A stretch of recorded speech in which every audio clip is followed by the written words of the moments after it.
आज आपण बनवणार आहोत सत्तूचं पीठ.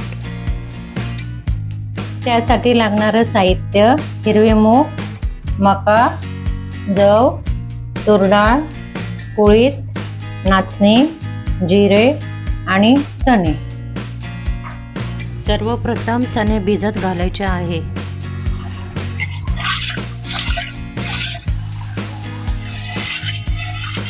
एक दिवसाकरता चणे भिजत ठेवायचे आहेत.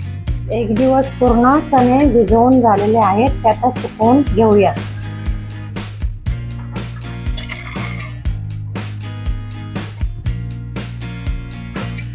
एक दिवसानंतर आपले चणे हे असे सुकलेले आहेत. आता हे सर्व साहित्य आपल्याला भाजून घ्यायचं आहे.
सर्व साहित्य आपण भाजून घेतलेलं आहे. ते गार झाले की बारीक करून घ्यायचं.